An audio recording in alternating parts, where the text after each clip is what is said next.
반갑습니다. 우리 좀 몸을 돌려가면서 앞뒤 좌우 네 사람씩 인사하며 나아갈까요? 예수님은 사랑이십니다. 시작. 예수님은 사랑하십니다. 어저께 청년들이 간단한 한 영상을 찍으면서 불렀던 찬양이 있었는데, 이 시간 너의 맘속에 하나님 사랑이 가득하기를 하면서 너를 위해 별도 만들고 이 세상을 만들고 아들을 주셨대 라는 그런 찬양을 부르면서 참 하나님의 사랑이 우리를 향해 언제나 끝없이 향해 비춰주고 있구나, 그 하나님의 사랑을 좀 기억할 수 있었던 것 같아요. 고난주간을 맞아 그런 하나님의 사랑을 기억하면서 언제나 변함없이 우리의 마음속에서 우리의 삶 속에서 언제나 큰 은혜를 비춰주고 계시고 인도하여 주시는 하나님의 사랑을 기억하면서 우리 참 묵상하면서 오늘 예배를 시작하도록 하겠습니다. 기도하시겠습니다. 주의 사랑을 기억합니다. 주의 사랑을 찬양합니다. 우리를 향해 부어주시는 하나님 은혜를 기억하며 나아갑니다. 주님, 그 무엇으로도 바꿀 수 없고 그 무엇과도 비교할 수 없는 하나님의 사랑이 우리를 향하여 나아가고 있습니다. 주님, 십자가를 통하여서 보여주신 하나님의 사랑을 고백하며 나아갈 수 있도록 인도하여 주십시오. 주님의 사랑이 우리의 삶을 향하고 있으니 주님 인도하시며 우리를 인도해 주고 계시는 모든 순간순간마다 하나님 가운데 나아갈 수 있도록 인도하여 주시옵소서.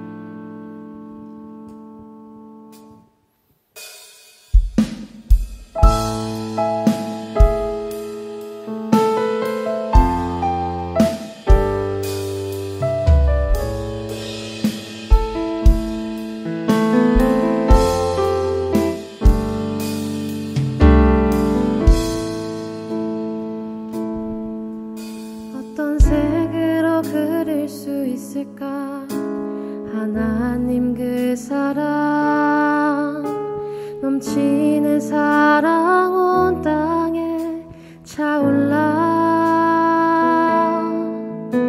에덴의 복이 되었네.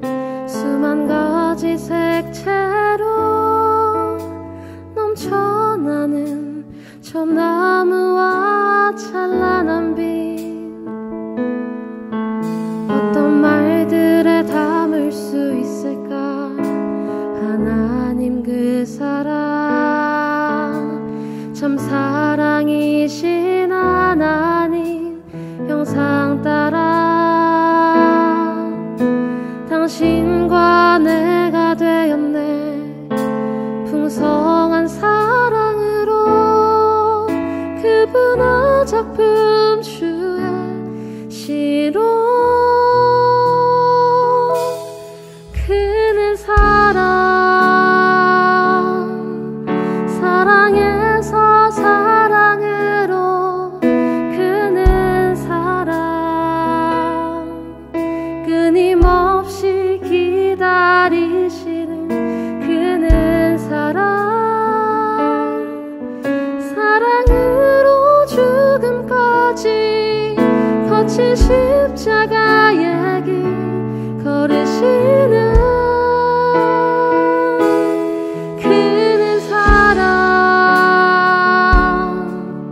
사랑에서 사랑으로 그는 사랑, 깊은 어둠 밝은 빛으로 그는 사랑으로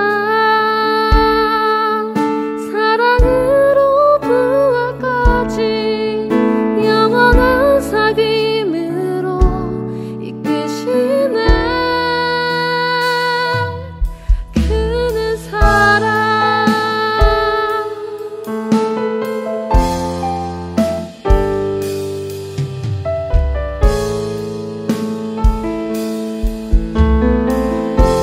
어떤 색으로 그릴 수 있을까? 어떤 색으로 그릴 수 있을까? 하나님 그 사랑, 넘치는 사랑 온 땅에 차올라 에덴의 복이 되었네. 수만 가지 색채 넘쳐나는 저 나무와 찬란한 빛. 어떤 말들에 담을 수 있을까? 어떤 말들에 담을 수 있을까? 하나님 그 사랑, 참 사랑이신 하나님 형상 따라 당신과 내가 되었네. 당신과 내가 되었네. 풍성한 사랑으로 그분의 작품 그의 시로 그는 사랑에서 사랑으로 그는 사랑 끊임없이 기다리시는 그는 사랑으로 죽음까지 거친 십자가의 길 걸으시네. 그는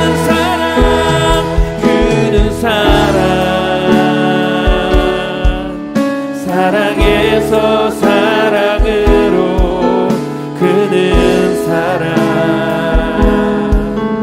깊은 어둠 밝은 빛으로 그는 사랑으로 부활까지 우리 다시 한번 고백하며 나아갑시다. 이끄시네.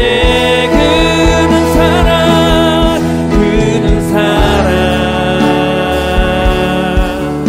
사랑에서 사랑으로 그는 사랑 끊임없이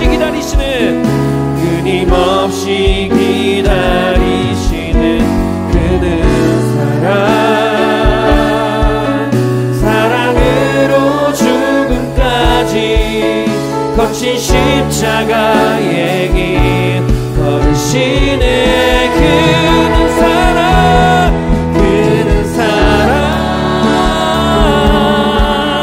사랑에서 사랑으로 그는 사랑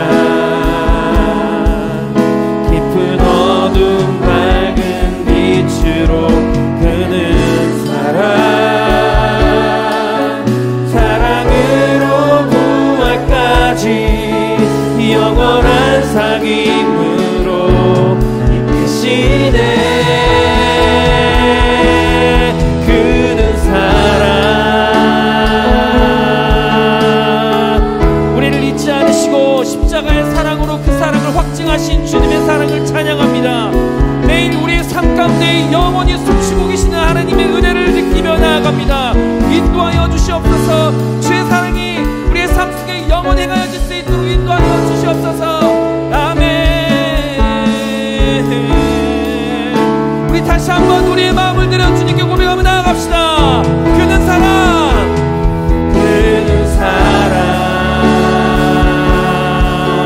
사랑에서 사랑으로 그는 사랑 끊임없이 기다리시는 그는 사랑으로 죽음까지 거친 십자가의 길 걸으시네.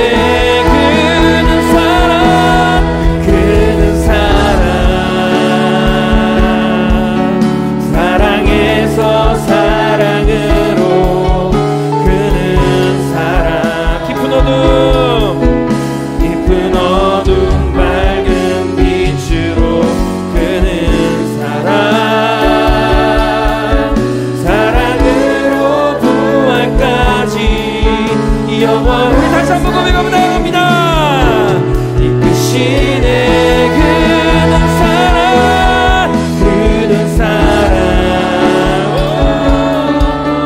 사랑에서 사랑으로 그는 사랑 끊임없이 기다리시는 그는 사랑으로 죽음까지 거친 십자가의 이끄시네. 그는 사랑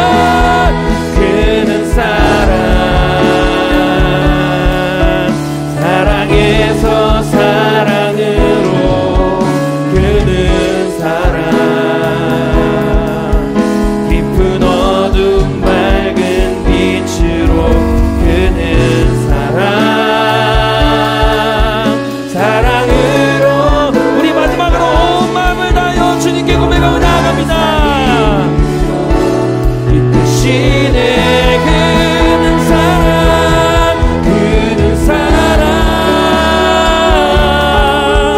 사랑에서 사랑으로 그는 사랑 끊임없이 기다리시네. 그는 사랑 사랑으로 죽음까지 거친 십자가의 길 걸으시네. 주님은 사랑이십니다. 그는 사랑 사랑에서 사랑으로 그는 사랑 깊은 어둠 밝은 빛으로 그는 사랑 사랑으로 부활까지 영원한 사귐으로 이끄시네. 그는 사랑 우리를 사랑으로 인도하여 주십시오. 우리를 사랑으로 인도하여 주십시오. 주님의 인도하심을 인도하여 주십시오. 아멘. 그는 사랑 사랑에서 사랑으로 그는 사랑 끊임없이 기다리시는 그는 사랑 사랑으로 죽음까지 거친 십자가의 길 걸으시네. 그는 사랑 사랑에서 사랑으로 그는 사랑 깊은 어둠 밝은 빛으로 그는 사랑 사랑으로 부활까지 영원한 사귐으로 이끄시네. 그는 사랑 우리를 사랑으로 이끌으시는 주님께 영광의 박수 드리며 나아갑시다. 주님은 사랑이십니다. 주님은 사랑이십니다. 아멘 아멘.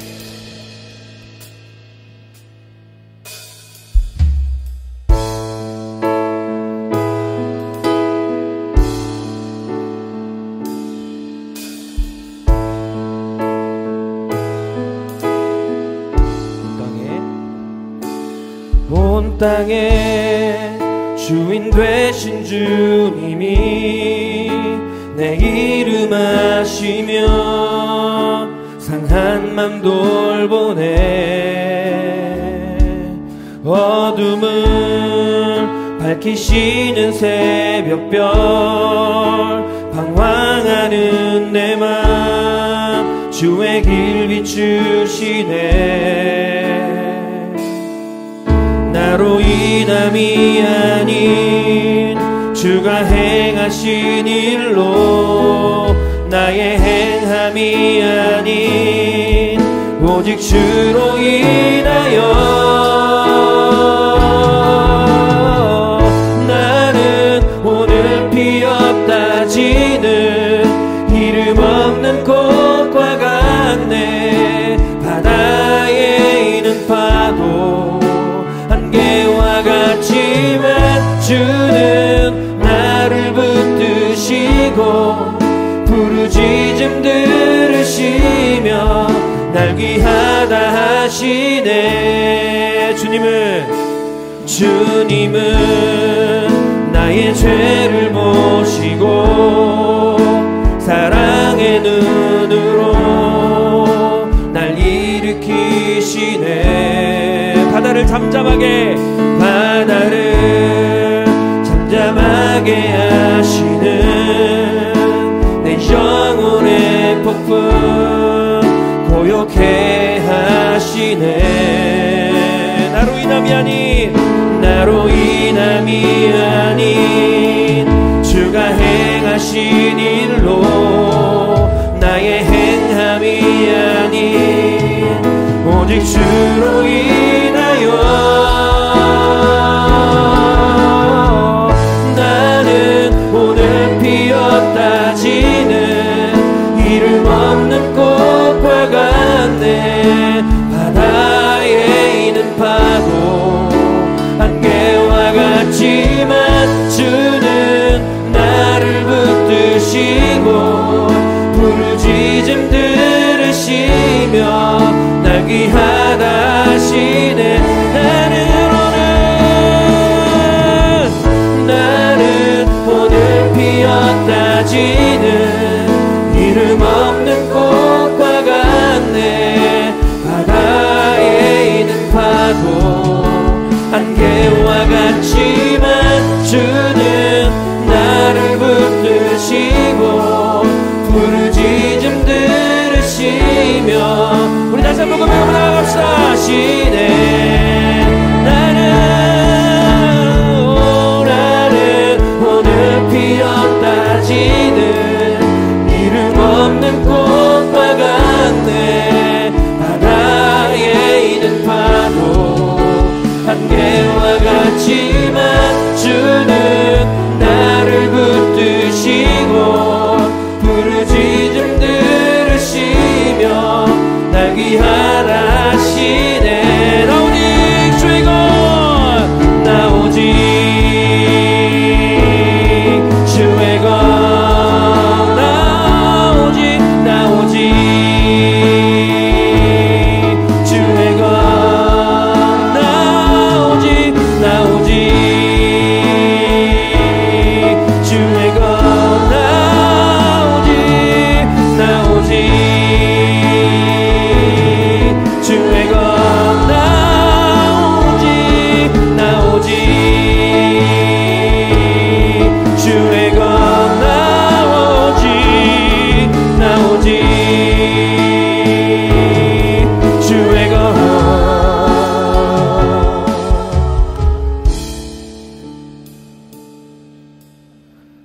나는 오늘 피었다 지는 이름 없는 꽃과 같네. 바다에 있는 파도 안개와 같지만 주는 나를 붙드시고 부르짖음 들으시며 날 귀하다 하시네. 나는 오늘 피었다 지는 이름 없는 꽃과 같네. 바다에 있는 파도 안개와 같지만 주는 나를 붙드시고 부르짖음 들으시며 날 귀하다 하시네.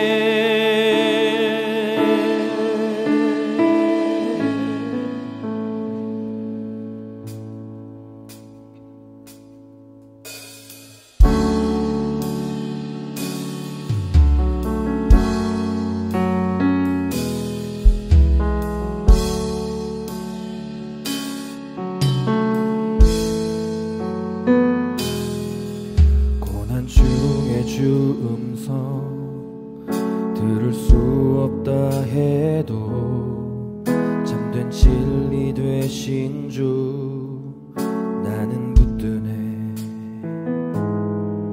폭풍이 몰려와도 험한 길을 간대도 손 들고 주실래.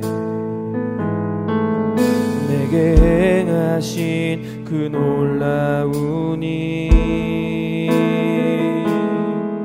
생명 주신 주를 기억하네.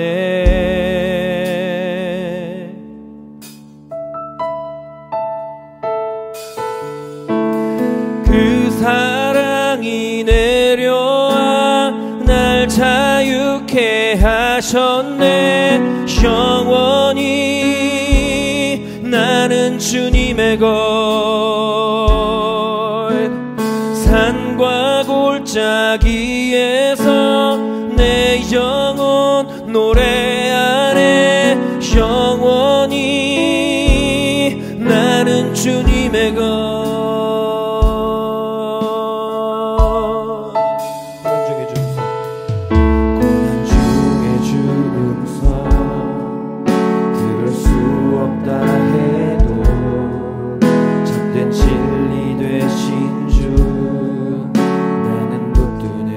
폭풍이 몰려와도 험한 길을 간대도 믿음의 두 손 들고 맨 주실래. 내게 행하신 그 놀라운 일, 생명 주신 주를 기억하네. 사랑이 내려와, 그 사랑이 내려와 날 자유케 하셨네. 영원히 나는 주님의 것. 산과 골짜기에서 내 영혼 노래하네. 영원히 주님의 것.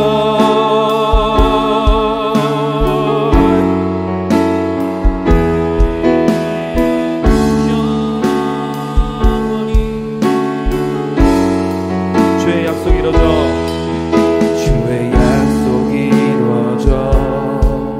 소망이 넘칠 때도 은혜로운 주 손길 느낄 때도 주를 향한 갈망과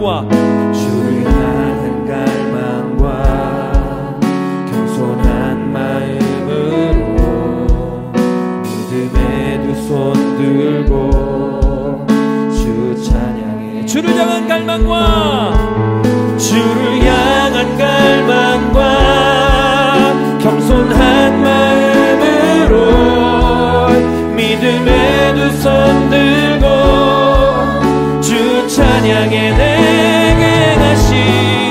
내게 행하신 그 놀라운 일, 생명 주신 주를 기억하네. 그 사랑이 내려와, 그 사랑이 내려와 날 자유케 하셨네. 영원히 나는 주님의 것. 산과 골짜기에서 내 영혼 노래하네. 영원히 그 사랑이 우리에게 찾아오셨습니다. 그 사랑이 내려와, 그 사랑이 내려와 날 자유케 하셨네. 영원히 주님의 것. 산과 골짜기에서 내 영혼 노래하네. 영원히 다시 한번 우리의 모든 마음을 들여 찬양합니다. 사랑이 내려와, 그 사랑이 내려와 날 자유케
인도하여 주시고 우리를 포기하지 않으시고 우리를 위해 목숨까지 내어주시면서 그의 사랑을 확증하신 주님을 기억하며 나아갑니다. 그 무엇으로 주님의 사랑을 대신할 수 있으며 그 무엇과 하나님의 사랑을 비교할 수 있겠습니까? 영원히 변치 않으시는, 영원히 우리와 함께 하시는 주님의 사랑을 찬양하며 나아갑니다. 하나님 인도하여 주십시오. 우리 주여 한번 크게 부르짖고 기도하겠습니다. 주여!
우리를 지으시고 우리를 만드시며 그의 아름다운 손으로 우리를 빚으셨지만 우리가 죄의 길을 따라 그럼에도 불구하고 그 죄에서 우리를 구원하시려 돌아가신 예수님을 기억하며 나아갑니다. 죽을 수밖에 없는 우리를 살리시고 인도하여 주시고 그리고 다시 안으시기까지 주님께서 그 모든 시간이 기다림이시지만 주님, 저희들이 주님 그런 주님의 목숨을 닮아 나아갈 수 있도록 인도하여 주시옵소서. 주님의 그 십자가의 사랑을 기억하며 나아갈 수 있도록 인도하여 주시옵소서. 고난주간이 시작되었습니다. 주님의 십자가의 사랑을 기억하며 마음속에 영원히 새기며 그 무엇과도 비교할 수 없는 하나님의 사랑을 항상 새기며 나아갈 수 있도록 인도하여 주시옵소서. 오늘 예배 시간 가운데 하나님의 크신 은혜와 능력을 허락하여 주시고 사랑이 많으신 예수님의 이름으로 기도합나이다. 아멘. 아멘. 우리 드린 예물을 위해서 먼저 기도하도록 하겠습니다. 일터에서 주님을 나타내는 자녀가 되게 하옵소서. 감사합니다. 주님과 항상 함께하는 기쁨 주시옵소서. 첫 열매 감사헌금 주님께 드립니다. 부활절 감사헌금 하나님 앞에 드립니다. 1000번째 예물 하나님 앞에 드립니다. 선교헌금 하나님 앞에 드립니다. 주님과 동행하여 승리하게 하신 은혜에 감사합니다. 감사헌금 드립니다. 식당 봉사헌금 하나님 앞에 드립니다. 11주 예물 드립니다. 주정헌금 하나님 앞에 드립니다. 좋으신 아버지 하나님, 거룩한 주일 구별된 마음과 구별된 우리의 모든 것들을 하나님 앞에 내어드립니다. 더욱더 물질보다 전능하신 하나님을 매 순간마다 경험할 수 있는 은혜를 허락하여 주시고 예물 가운데 하나님의 나라가 더욱더 확장되어지고 이 땅 가운데 복음으로 수많은 주님의 영혼들을 주님께로 인도하는 곳에 아름답게 쓰여줄 수 있는 은혜를 허락하여 주시옵소서. 드린 손길 가운데 예수 그리스도를 더 보게 하시고 더 알게 하시고 믿는 것과 아는 것에 더욱더 충만하게 이르는 은혜를 허락하여 주시옵소서. 이 시간 우리를 말씀 앞에 세워주신 하나님을 찬양합니다. 말씀으로 우리를 다스려 주시고 말씀으로 우리를 거룩하게 하여 주시옵소서. 예수 그리스도 이름으로 기도드립니다. 아멘. 여러분 광고 말씀드리도록 하겠습니다. 내일부터 고난주간 특별 새벽 기도회가 진행이 됩니다. 특세 기간 동안 전 코스에 차량 운행이 되고요. 그리고 개인적으로 3회 이상 참석하실 경우에 소정의 기념품을 드리도록 하겠습니다. 조금 특별하게 이번 특세에 가장 많이 참석한 소교구, 예를 들어서 용흥교구, 평화교구 이런 교구를 소교구로 표현을 하는데 출석률을 100분율로 환산해서 가장 참석률이 높은 한 교구는 사회적 거리두기가 완화되면 곧바로 담임 목사님과 그리고 저희 교육자들과 함께 소풍을 가도록 하겠습니다. 예, 한마디로 상품이 소풍 상품권이에요. 여러분, 담임 목사님이 계획하시고 이제 주도하시는 소풍은 클래스가 달라도 확실히 다릅니다.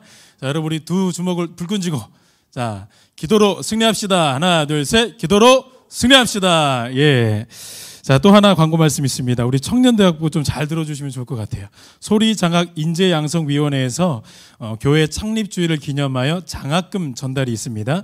대상은 청소년부 그리고 청년대학분이 하나며 본 교회 등록 후 1년 이상 경과한 신청자 중 심사로 선정하여서 장학금이 수여가 됩니다. 신청서는 필경대에 비치되어 있습니다. 4월 11일 주일까지 신청해 주시면 감사하겠습니다. 자세한 문의는 정호천 목사님에게 문의해 주시기 바랍니다. 자, 우리 함께 보신 하나님의 말씀 요한계시록 3장 14절에서 16절까지 하나님의 말씀 보시도록 하겠습니다. 요한계시록 3장 14절에서 16절까지 하나님의 말씀 우리 큰 목소리로 합독하도록 하겠습니다. 시작. 라오디게아 교회의 사자에게 편지하라.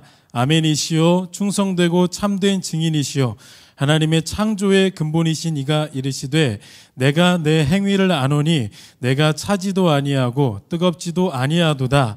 내가 차든지 뜨겁든지 하기를 원하노라. 내가 이같이 미지근하여 뜨겁지도 아니하고 차지도 아니하니 내 입에서 너를 토하여 버리리라. 아멘. 여러분 먼저 힘차게 인사하겠습니다. 자, 한마음 하나 되어 주님의 뜻을 이루어 갑시다. 자, 이번에 더 힘차게 사랑합니다, 축복합니다, 존경합니다, 인사합니다. 사랑합니다, 축복합니다, 존경합니다. 사랑합니다, 축복합니다, 존경합니다. 여러분 가치관의 혁명 마지막 5번째 시간입니다. 오늘은 교회란 무엇인가, 교회에 대해서 여러분이랑 말씀을 나누는데 오늘을 끝으로 가치관의 혁명은 마무리가 되고요. 특별히 다음 주에는 우리 오랜만에 우리 청년대학부 안에 박찬호 목사님 그리고 우리 오후 비전 안에 첫 번째로 박찬호 목사님 이렇게 모시고 말씀을 나누도록 이렇게 말씀 안에서 교제하도록 하겠습니다. 얼핏 제가 목사님이랑 소통하니까 한 2주 전부터 아주 뜨거운 마음으로 우리 청년들 만나는 마음 그리고 우리 장년분들과 이렇게 말씀 안에서 소통하려고 기도하시면서 또 이렇게 준비하고 있는 것을 제가 보게 되었습니다. 여러분 기도하고 또 기대하는 마음으로 다음 주에 이렇게 말씀 가운데 충만한 임재를 누리시길 바랍니다. 자, 그리고 다음 주에 박찬호 목사님 모시고요. 그리고 그 다음 주 4월 둘째 주부터는 로마서 강해를 바로 들어가도록 하겠습니다.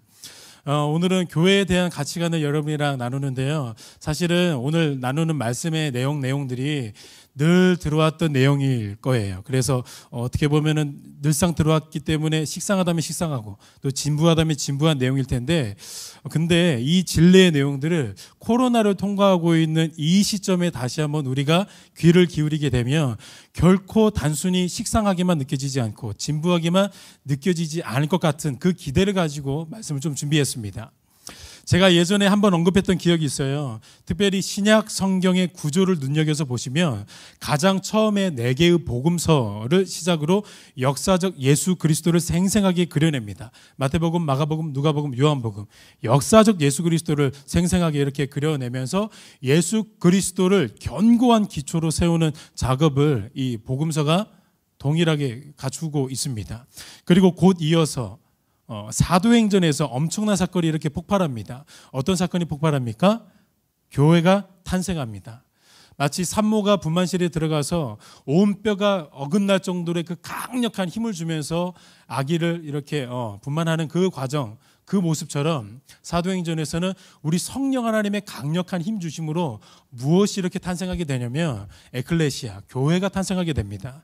여러분 그 다음 성경, 사도행전 다음 성경이 로마서인데 로마서부터는 여러분 대부분이 딱 하나의 초점으로 귀결됩니다. 그 하나의 초점이 무엇이냐면 온통 교회에 대한 가치관, 교회에 대한 어떠한 그 정체성, 교회가 어떠한 존재인지 그 모든 것들이 교회에 초점이 다 맞추어져 있습니다.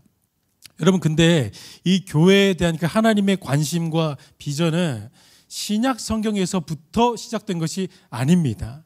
구약에서부터 이미, 그것도 창세기에서부터 무엇을 하나님이 그려놓고 계셨냐면 교회를 그려놓으셨어요. 신약 성경에 갑자기 불거진 진리가 아니라 구약, 그것도 창세기부터 교회에 대해서 하나님이 진리의 말씀들을 다 선포해 놓으셨던 것이죠. 여러분 태초에 아담과 하와를 만드시고 하나님이 이렇게 말씀하셨죠. 남자가 부모를 떠나 그의 아내와 합하여 둘이 한 몸을 이룰지라. 신비적 연합, 하나됨의 원리를 창세기의 아담과 하와를 통하여서 풍성하게 이렇게 녹여놓으셨는데 에베소서를 보시니까 이런 말씀이 있죠. 에베소서 5장 31절 32절을 보시면 그러므로 사람이 부모를 떠나 그의 아내와 합하여 그 둘이 한 육체가 될지니 이 비밀이 크도다. 나는 그리스도와 교회에 대하여 말하노라. 사실 창세기부터 여러분 지금 하나님이 무엇을 지금 녹여놓으셨냐면 아담과 하와를 통하여서 어떤 것들을 설명하고 싶으셨대요. 그 설명이 뭐냐면 그리스도와 교회의 신비적인 연합. 여러분 남자와 여자, 제가 우리 청년부 결혼 설교할 때 이것만 많이 다뤘습니다. 남자와 여자는 분명히 둘인데 성경이 뭐라고 선포하냐면 남자와 여자가 한 몸이 될지니라, 하나가 될지니라. 둘인데 하나래요. 이게 지금 에베소서에서 사도 바울이 뭐라고 말하냐면은 그리스도와 교회가 꼭 남자와 여자의 관계이다. 절대로 둘이 아닌 하나의 관계이다. 라고 지금 사도 바울이 그 복음을 피력하고 있는 것입니다. 여러분 되게 아름다운 진리가 뭐냐면 남자의 여자의 관계 속에서 이미 예수 그리스도와 우리 교회의 관계가 어떻게 녹여졌냐면 남자를 하나님이 먼저 창조하시고 그 남자를 잠들게 하시죠. 근데 사실 창세기에서 잠드는 거는 죽음을 의미해요. 남자를 잠들게 하시고 뭐를 취하세요? 뭐를 취하시죠? 갈비뼈를 취하세요. 그리고 그 갈비뼈를 기초로 무엇을 하나님이 또 창조하세요? 여자를 창조하세요. 여러분 신약이 넘어가니까 예수님이 하나님을 떠나요. 떠나셔서 이 땅에 오시는 거예요. 부모가 남자가 부모를 떠난대요. 그런 것처럼 예수님이 아버지 하나님을 떠나셔서 이렇게 오시는 거예요. 이 땅에서 뭐 하셨냐면은 죽으셨죠. 죽으실 때 맨 마지막에 되게 신비한 하나의 문장이 있습니다. 마지막에 예수님이 어디에 뭘로 찔리세요? 어디에 뭘로 찔리세요? 갈비뼈 옆구리를 창으로 찔리셔서 물과 피를 다 쏟으세요. 그러고 뭐가 탄생하게 될까요? 교회가 탄생하는 거예요. 여러분 그러니까 남자가 잠들었을 때 하나님이 갈비뼈를 취하셔서 여자를 만드셨던 그 비밀이 신약에서 풀려지는 거예요. 예수 그리스도의 죽음으로 옆구리에 물과 피를 다 쏟으심으로 무엇이 탄생하게 되냐면 여러분 교회가 탄생하는 거예요. 그래서 교회는 예수 그리스도의 피값으로 샀다. 피값으로 세워졌다라고 이렇게 신약학자들이 말을 하는 것입니다. 여러분 그러니까 지금 창세기부터 뭘 말하고 싶으셨던 거냐면 교회 말씀하시고 싶으셨던 거예요.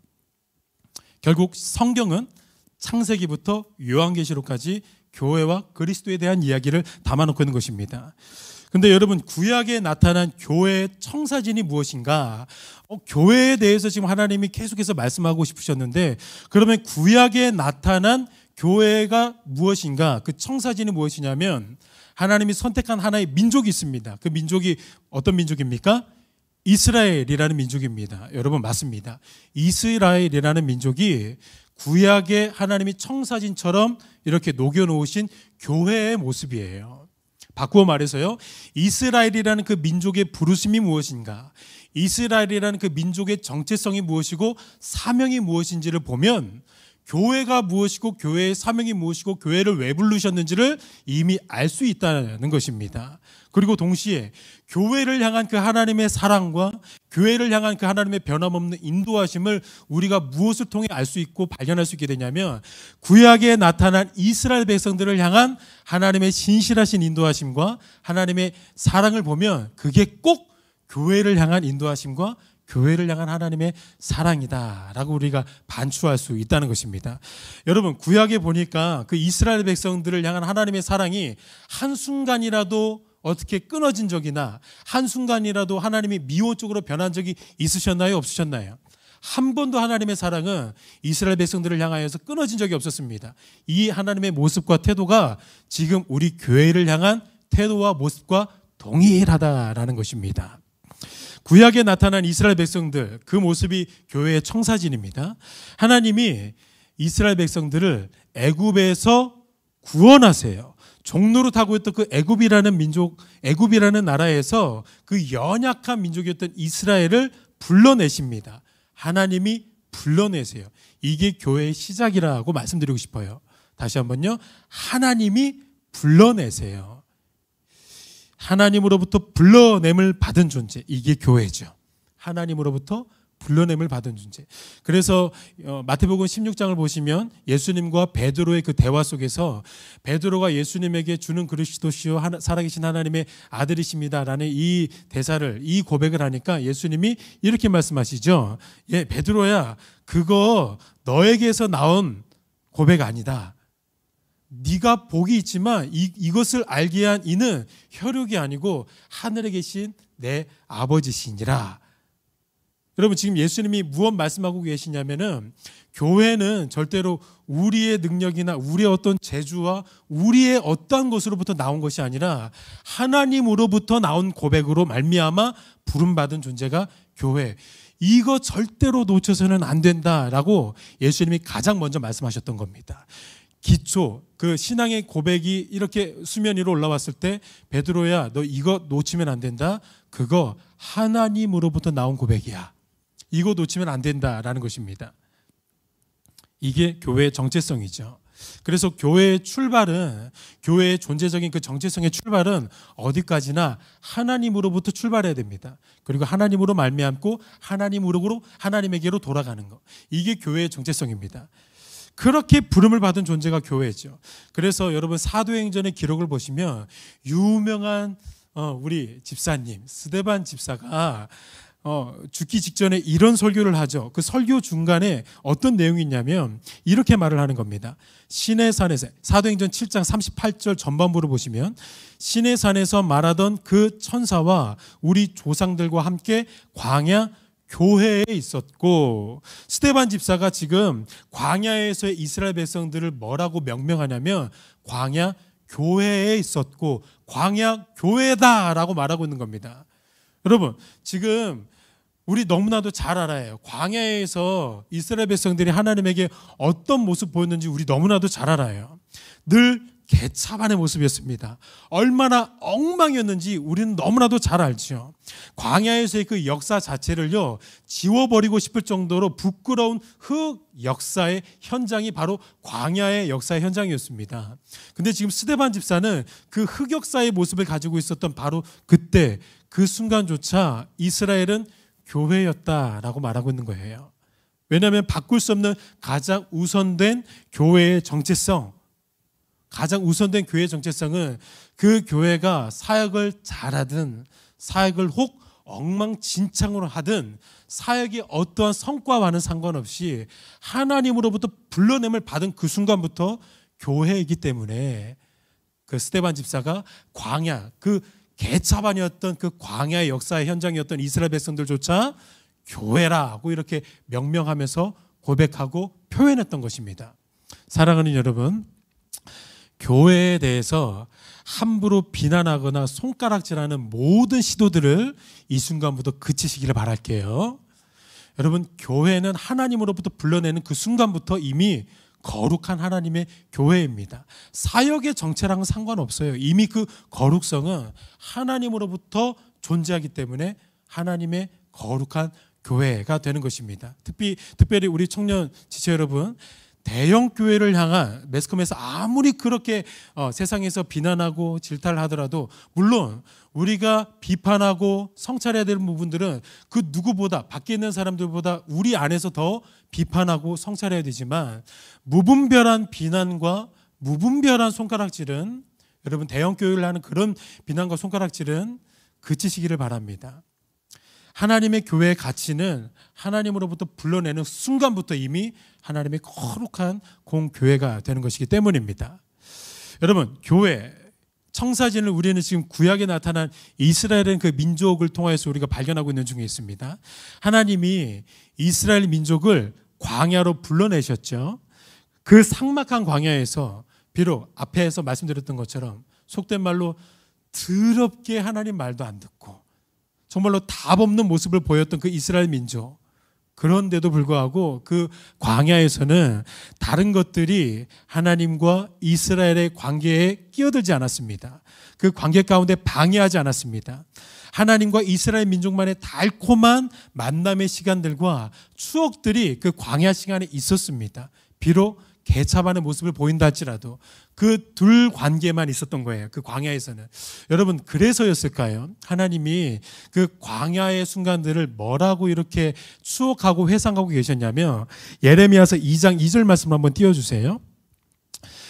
가서 예루살렘의 귀에 외칠지니라. 여호와께서 이와 같이 말씀하시기를, 내가 너를 위하여 내 청년 때의 인애와 내 신혼 때의 사랑을 기억하노니 곧 씨 뿌리지 못하는 땅 그 광야에서 나를 따랐음이니라. 여러분, 놀랍죠? 하나님께서 광야에서의 그 시간을 신혼의 시간이라고 이렇게 추억하시면서 회상하고 계시는 거예요. 왜냐하면 그 순간만큼은 아무리 말을 안 듣고 아무리 불평하고 원망하더라도 그 이스라엘 백성들이랑 하나님이랑 달콤한 속삭임이 있었거든요.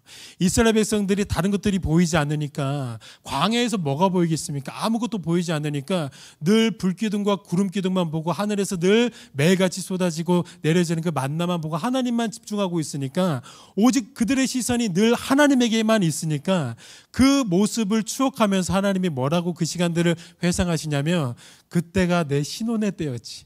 너와 내가 신혼의 때였지. 아무도 방해하지 않고 신혼의 첫날 밤처럼 너와 나만 있었지. 그 광야의 시간 나에게는 신혼의 때였다 라고 이렇게 그 광야의 시간을 하나님이 말씀해 주고 있으셨던 겁니다. 그 풋풋한 감정이 하나님에게 너무 좋으셨던 것 같아요. 근데 주목해야 되는 부분은 지금부터입니다. 제가 말씀을 좀 이렇게 묵상하면서 이렇게 준비하다가 하나님의 입장에서 제가 한번 생각해 봤는데, 정말로 하나님의 입장에서 광야의 시간들이 정말로 신혼의 때였을 것 같습니다. 아무도 하나님과 이스라엘 백성들을 막지 못해요. 방해하지 못해요. 근데 그 시간, 하나님은 그 신혼의 달콤함에만 빠져 계시지 않으셨던 것입니다. 이스라엘 백성들을 지금 광야로 불러내셨죠? 자, 불러낸 이스라엘 백성들을 광야에 영원토록 머물게 하셨습니까? 아니면 어디론가로 마지막에 보내셨나요? 마지막으로 어디론가 하나님이 이스라엘 백성들을 보내셨습니다.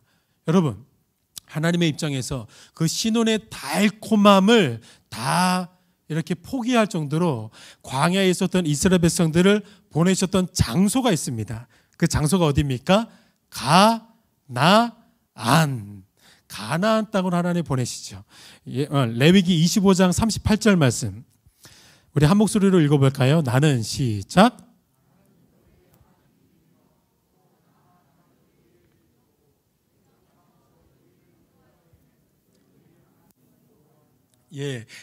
하나님께서 그 신혼의 때의 그 촉촉함과 풋풋함, 영원히 즐기고 싶었던 그 둘만의 신혼의 그 모든 시간들을 다 포기하시면서까지 하나님이 이스라엘 백성들을 어디로 보내시냐면 가나안 땅으로 보내세요. 여러분, 여기서부터 정말로 중요합니다. 흔히 가나안 땅에 대해서 완벽하게 오해하고 착각하시는 성도님들이 너무 많은데, 여러분, 성경이 그려내고 싶은 가나안 땅의 첫 번째 의미, 첫 번째 이미지는 무엇이냐면 창세기 9장 25절 말씀 한번 띄워주세요. 이에 이르되 가나안은 뭐를 받아요? 저주를 받아 그의 형제의 종들의 종이 되기를 원하노라 하고, 여러분, 노아의 사건을 통하여서 가나안이 뭐를 받게 되냐면 저주를 받습니다. 여러분, 성경이 가장 먼저 소개하고 상징하고 있는 가나안의 첫 번째 의미와 이미지는 저주받은 땅입니다. 악이 창궐해 있는 땅입니다. 선이라고는 눈꽃만큼도 찾아보기 힘든 땅이, 악의 소굴이 바로 가나안이라는 땅입니다. 여러분, 저주받은 땅이니까 그 안에는 뭐가 있었을까요? 하나님을 대적하고 하나님과는 완전히 같이 이렇게 순환될 수 없는, 같이 교집될 수 없는 악한 것들이 그 안에 가득하고 팽창했었던 땅이 바로 가나안 땅입니다. 여러분, 그 저주받은 땅, 악이 창궐해 있는 그 땅에 하나님이 신혼을 포기하시고 이스라엘 백성들을 보내시는 것입니다. 여러분, 왜 이스라엘 백성들 하나님이 가나안 땅으로 보내시냐면 그게 하나님이 이스라엘 백성들을 부르신, 구원하신 목적이기 때문입니다. 그게 부르심의 사명이기 때문입니다. 그래서 구약의 역사를 우리가 조금 더 심층적으로 보면 광야에 모여 있었던 이스라엘 백성들이 광야에서 뭐를 느끼냐면 하나님의 현존을 느껴요. 하나님의 살아계심, 그 능력을 어디에서 경험하냐면 광야에서 느낀다는 거예요. 광야에서 하나님이 나를 인도하시고 나의 모든 것들을 채워주시는 것들을 광야에서 경험합니다. 그 경험 후에 가나안 땅에 들어가서 이제 이스라엘 12지파가 곳곳에 전부 다 흩어집니다. 동서남북 다 상관없이 모든 12지파가 한 지파도 남김없이 다 흩어집니다.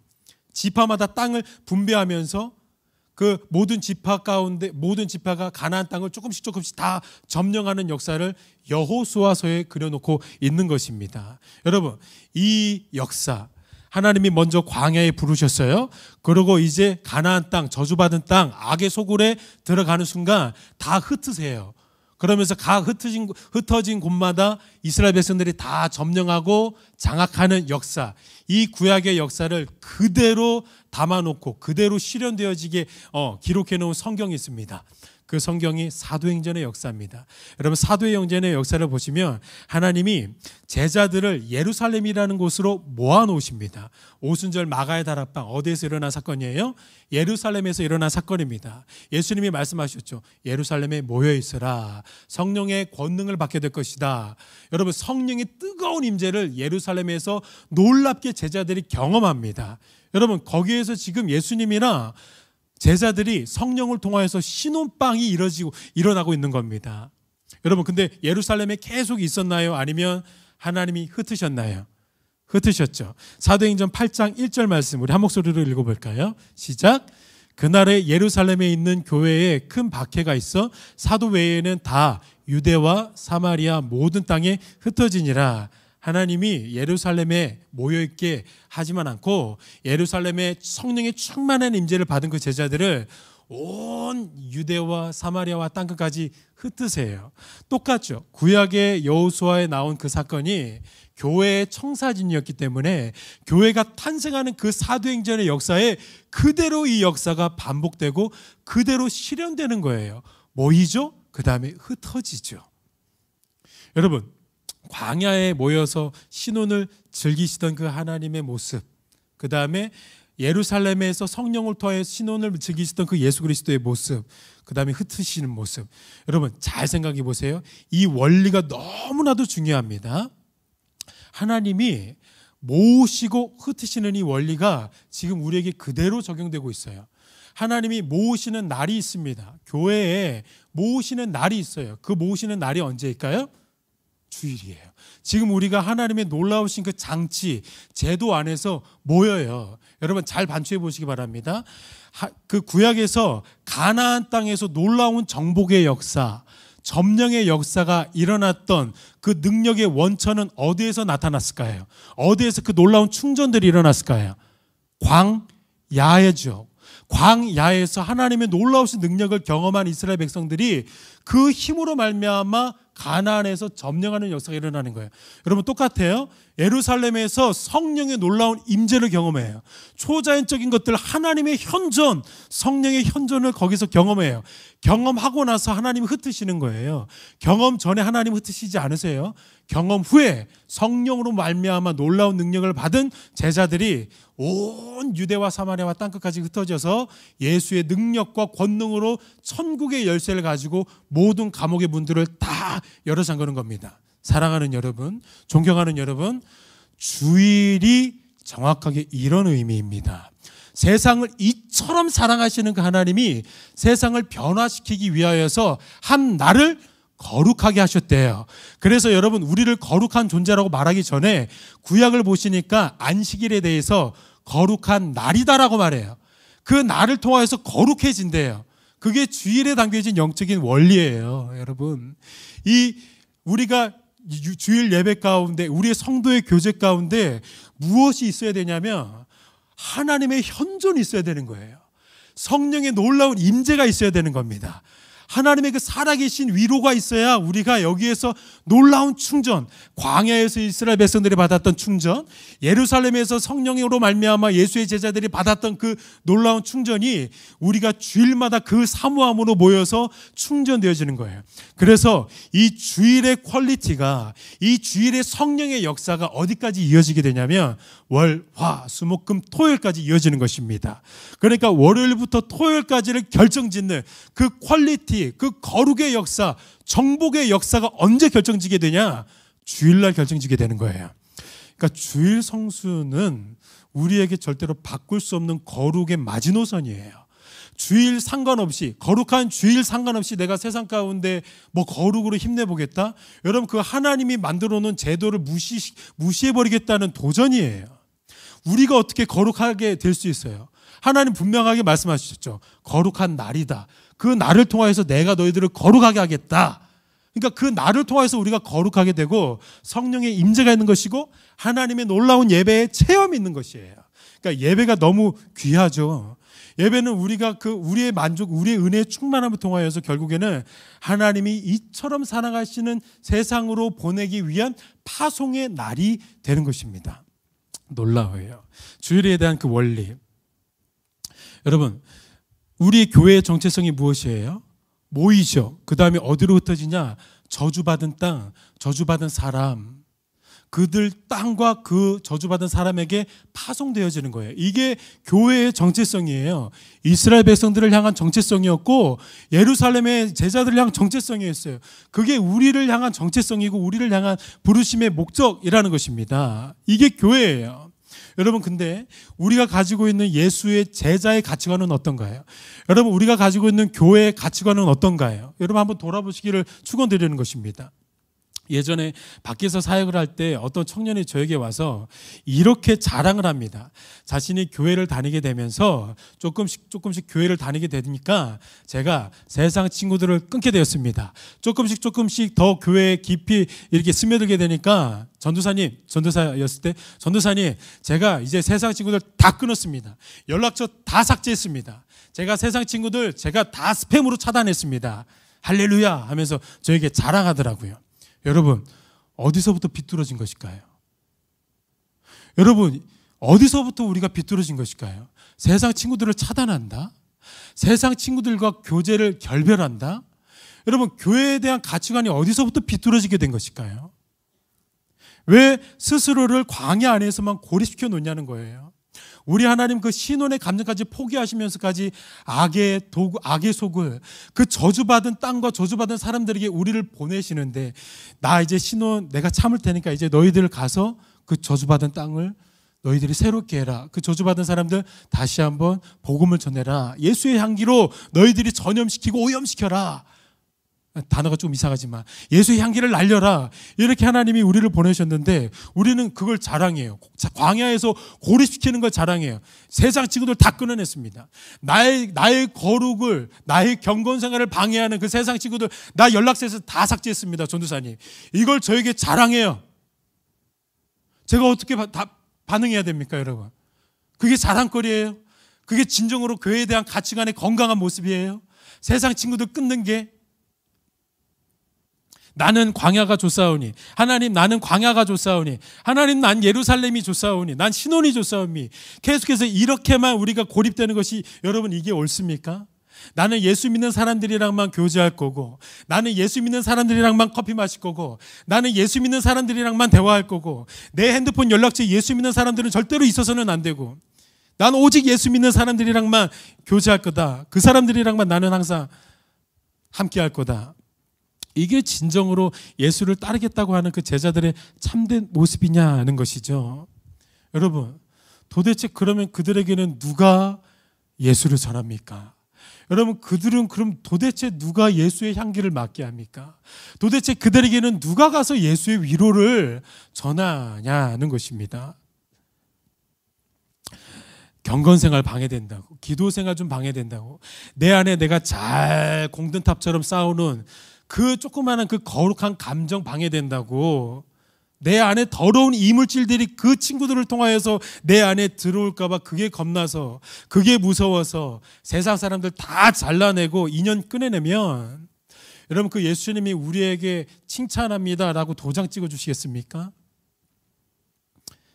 여러분, 그리고 그렇게 해서 그 영혼들을 잘라내면서까지 내 안에 세워놓은 그 거룩이, 그게 얼마나 그 예수님에게 칭찬받는 거룩이겠습니까? 그게 얼마나 하나님 앞에 칭찬받는 그게 경건이겠습니까? 나만을 위한 거룩이고 나만을 위한 경건인데, 제가 지난주에 비전 예배 직전에 사회생활을 하면서 좀 험악하게 만났던 한 형에게 전화를 받았어요. 예배 전에, 설교 전에 전화를 받았는데 그 형이 다짜고짜 저에게 전화해가지고 영광아, 나 지금 너 좀 보러 가도 되냐? 라고 말하는 겁니다. 그래서 형님, 제가 지금 이렇게 좀 예배에 들어가야 되는데 괜찮을까요?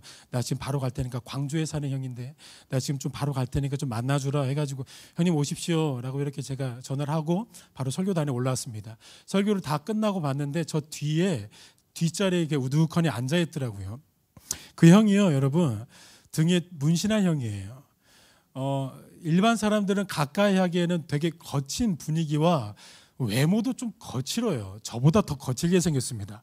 그리고 그날따라 수염까지 막 더부룩더부룩하게 해가지고 일반 사람들은 조금 가까이 하기가 조금 어려운 형이에요. 예배 끝나고 나서 교회 카페에서 형님이랑 좀 커피를 마시는데 그 형이 그 봉사하는 권사님에게 사모님, 이거 테이크아웃 잔에다 좀 부탁할게요.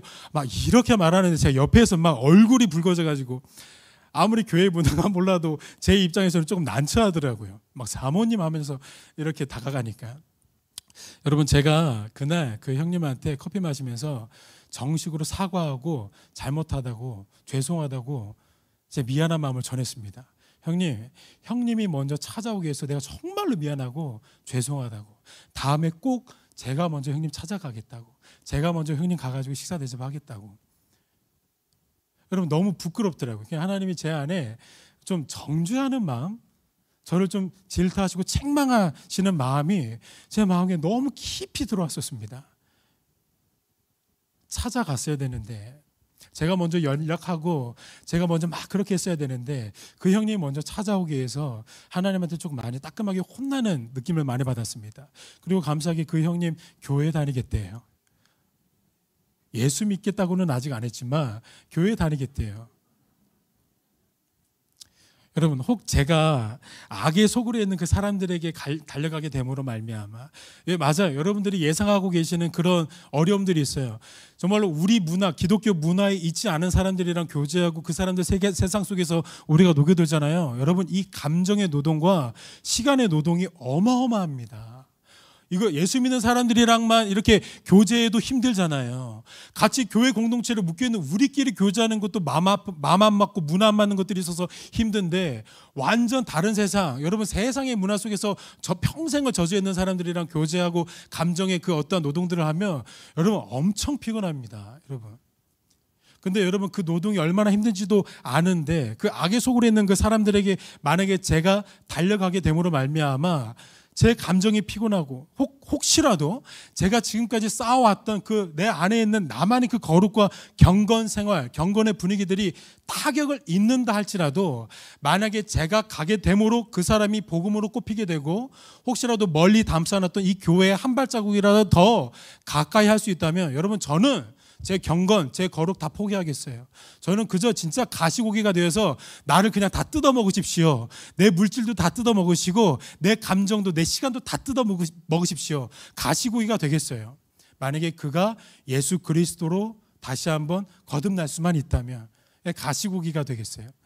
여러분, 그래도 가시고기는 다 알잖아요. 여러분, 가시고기 그 부성에 어쩜 그런 생선이 있나 몰라요. 생선 중에 자기 새끼 알에서 부화할 때까지 가만히 거기에서 부화될 때까지 지키고 있고, 한 15일 정도 지킨다고 제가 알고 있는데, 부화할 때까지 그 자리에서 절대 떠나지 않고 그 새끼들이 자기의 몸과 자기의 살점들을 다 파먹을 때까지 그냥 그대로 있어요. 그 부성의 그 부모된 그 가시고기, 아비 가시고기가. 그러면서 그 자리에서 그 어린 그 새끼들은 그 아버지의 살점을 다 뜯어먹고 살고, 그 가시고기는 거기에서 죽는 거예요. 가시고기가 되겠어요, 저는? 여러분, 오늘 우리가 성만찬을 했습니다. 여러분, 이게 가시고기, 우리 예수님이 먼저 우리에게 가시고기가 되어주셨죠.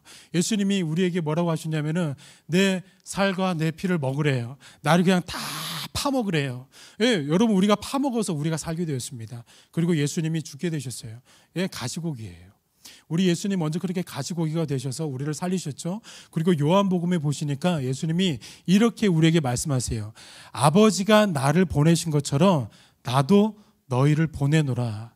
예수님이 가시고기가 되셨다면 이제 저와 여러분, 교회가 예수의 제자들이 이제 세상 가운데 가시고기가 되어줘야 되는 거예요. 이제 우리를 파먹어야 되는 거예요. 우리가 이제 남김없이 다 파먹어야 되는 거예요.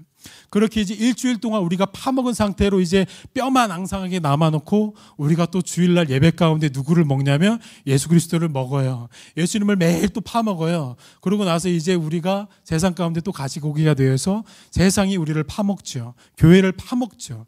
여러분, 그래서 고통당하시는 분은 한 사람뿐입니다. 여러분, 우리는 고통당하기 전에 이미 회복되어지고 고통당하지고 회복되어지고 이 사이클이지만 우리 예수께서는 고통만 당하세요.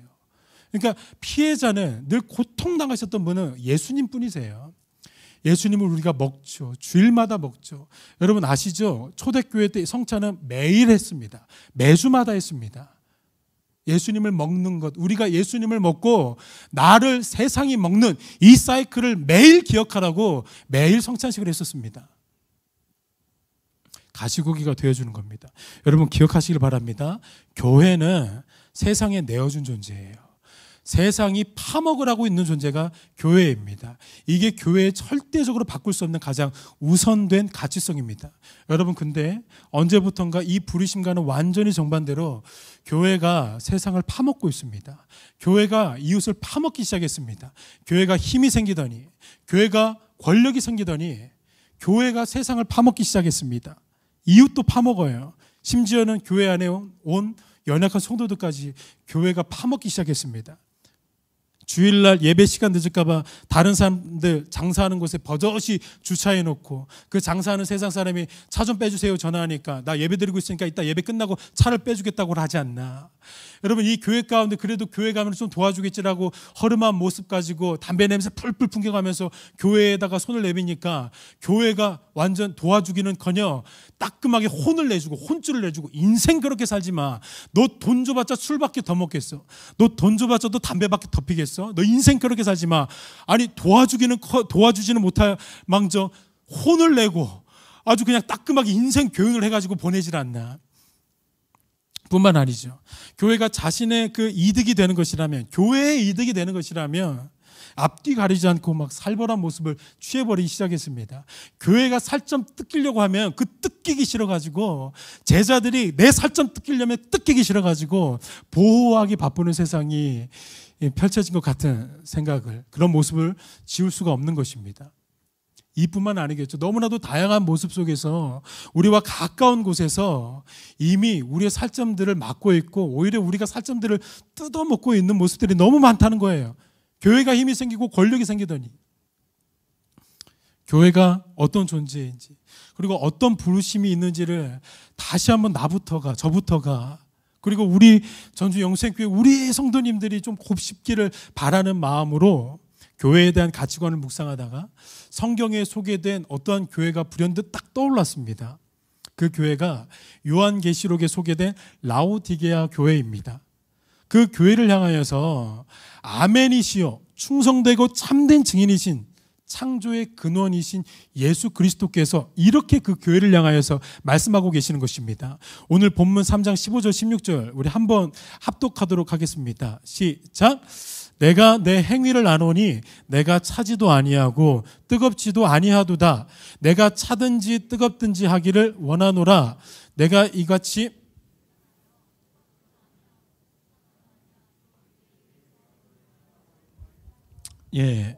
여러분 우리가 이 요한계시록 3장의 본문을 묵상하면 이렇게 본문을 어떻게 해석하냐면 차갑다는 것은 지성적으로 냉철한 신앙, 또 뜨겁다는 것은 지성적으로 냉철하진 않지만 그래도 마음, 열정만큼은 뜨거운 그런 신앙인으로 이렇게 뭔가 해석하는 경향들이 많이 있었습니다.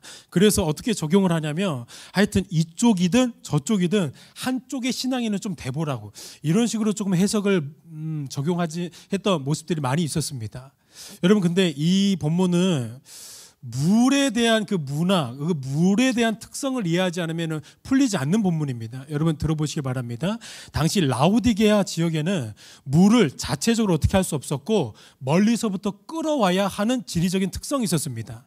그래서 라오디게아 남쪽으로 8km 정도 떨어진 데니즐리라는 이 온천에서 물을 끌어왔습니다.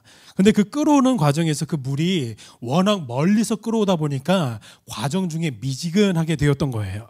더 중요한 사실은 그 물에는 석회 성분과 무기질이 섞여 있어서 미지근해진 그 상태로 그 물을 마시면 도저히 역겨워서 절대로 삼킬 수가 없는 물이 되었습니다.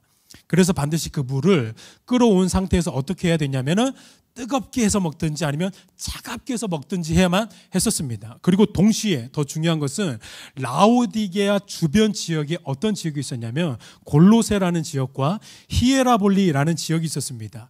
근데 이 두 지역이 각각 뜨거운 온천수 그리고 차갑고 깨끗한 물로 유명한 각각의 지역이었습니다.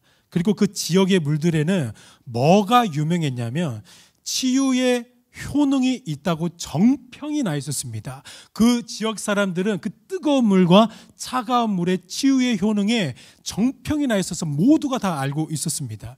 여러분, 이 모든 정황들을 바탕으로 예수께서 지금 라오디게아 교회에게 하시는 말씀이 무엇인지를 살펴보면 너희들은 너희 스스로가 지금 부유하다고 여기고 너희들의 겉에 그 풍성함으로 말미암아 만족함을 누리고 있지만 그래서 부족한 것이 없다고 여기지만 실상은 아무것도 치유하지 못하는 어떤 땅도 치유하지 못하고 어떤 사람들도 지금 치유하지 못하고 있는 내 입에 삼킬 수 없는 그런 미지근하고 미온적인 존재들이 되었다.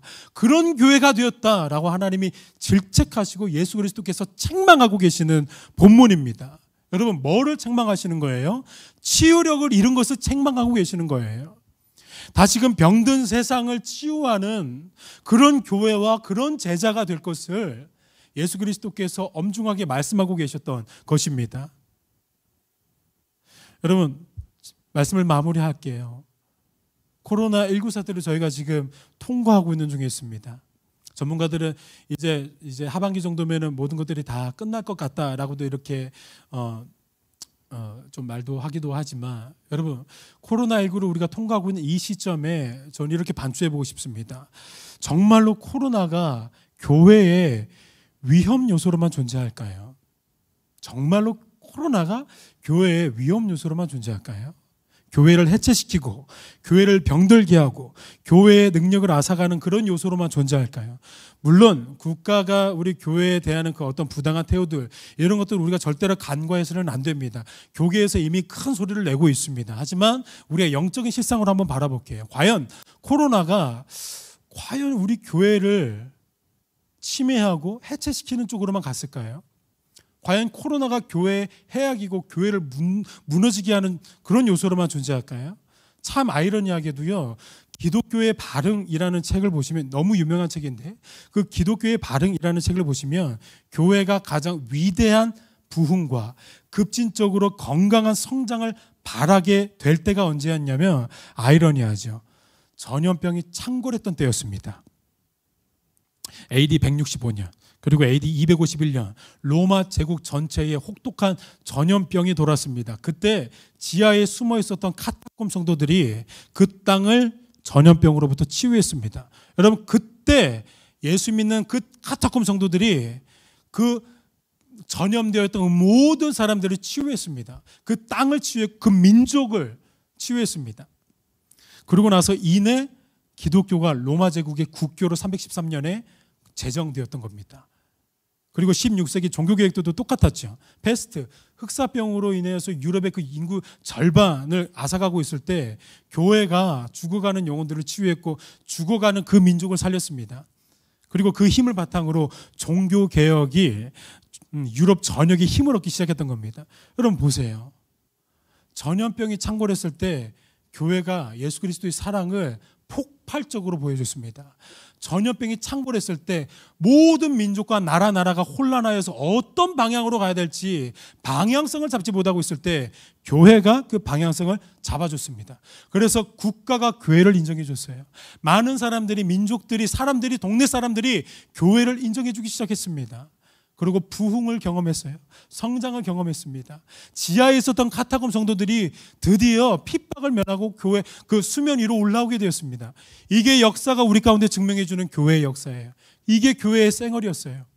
하지만 우리 지금 코로나를 통과하고 있는 우리 한국 교회, 우리 전 세계 교회 우리가 한번 돌아볼 필요성을 느낍니다. 혹 우리 예수님이 우리 한국 교회를 보면 라오디게아처럼 역겹게 변해 있지는 않을까, 그렇게 우리를 책망하고 계시지는 않을까, 뿐만 아니라 우리 한 사람 한 사람을 그렇게 책망하고 계시지는 않을까, 굳이 내 경건 하나 어떻게든 좀 방어해 보겠다고 이미 이웃들은 다 놔버린 개인주의적으로 빠져버린 내 신앙, 그거 만약에 우리 예수님이 보시면 뭐라고 말씀하실까 돌아보는 거죠. 여러분 기억하시기 바랍니다. 교회는 반드시 세상 속에 있어야 됩니다. 교회는 반드시 저주받은 곳에 있어야 됩니다. 교회는 반드시 병든 곳에 있어야 됩니다. 그리고 아름답게 병들어진 그곳에서 그 교회가 우뚝 서게 됩니다. 어둠 속에서 빛은 더 바라게 되어 있다는 것입니다. 여러분, 이 세상 속의 유일한 백신은 교회뿐입니다.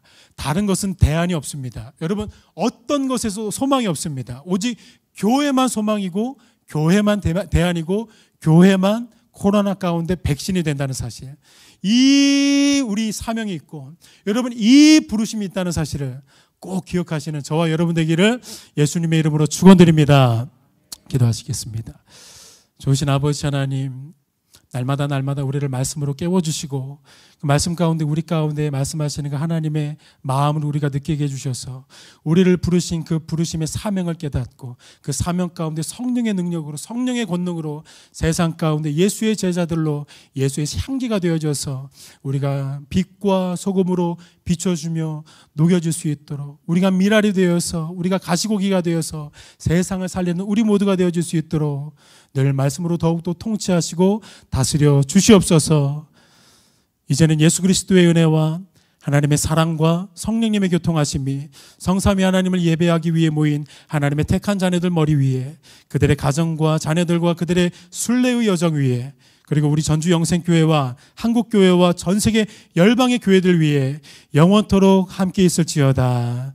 아멘.